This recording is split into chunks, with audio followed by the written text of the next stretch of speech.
আজকে রান্না করছি ঝরঝরা খিচুড়ি সকালবেলা।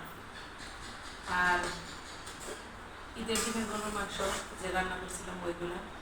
আর ঈদের দিন রান্না করলে ওর মাংসটা খাইতে বেশি ভালো লাগে, তার কারণে বেশি করে রান্না করছি।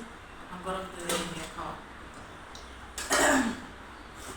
ফ্রিজে রাখার পরে এতটা স্বাদ লাগে না, যার কারণে ঈদের দিনে একটু বেশি করে রান্না করে নিয়েছি।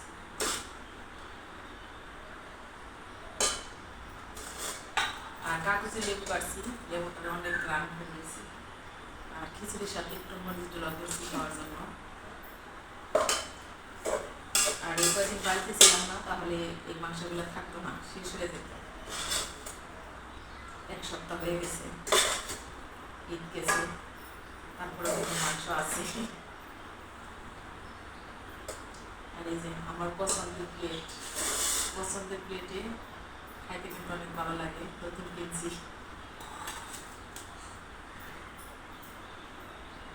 আর একদম গ্রানে পেট ভরে যায়।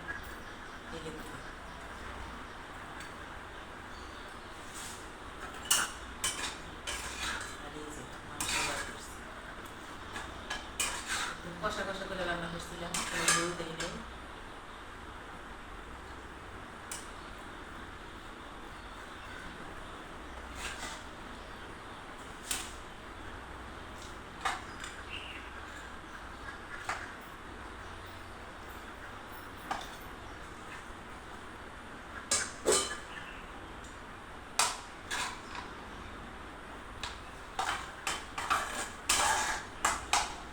আর ঝরঝরা খিচুড়ির সাথে মরিচ ডলা হলে ভালো লাগে। আর গরুর মাংস হলে তো কোনো কথাই নেই, মাংসতে খিচুড়ি কিন্তু অনেক বেশি মজা। আর আমরা যেহেতু সবাই খিচুড়িটা পছন্দ করি।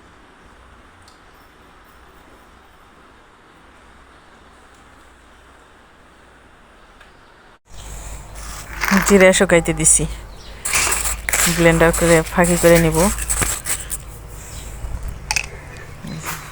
একদম ভিজা, বাজার থেকে আনলে পানি দিয়ে তারপর বিক্রি করে। আর এই যে করজার উপরে আজকে জারোটাও দিছি। আজকে এত সুন্দর রোদ। আর এই যে জুতা একবার ব্যবহার করছি, করার পর আজকে একটু কাদা পড়ছিল, কাদা মুইছে আবার শুকিয়ে দিছি। আর এই যে অনেকগুলো কাঁঠালের বীজ, এই কয়দিন যে কয়টা কাঁঠাল খাওয়া হয়েছে সবগুলোর বীজই আমি এই যে ধুয়ে রেখে দিছি, শুকিয়ে রাখছি। এখন ভর্তা খাওয়া যাবে, নিরামিষ ডাটা দিয়ে, নিরামিষ ডাল এগুলো দিয়ে একসাথে করে রান্না করলে কিন্তু ভালো লাগে। আর আমি বেশ ভাজি পছন্দ করি। আসো আসো, রেখে দাও। প্রখর রোদ।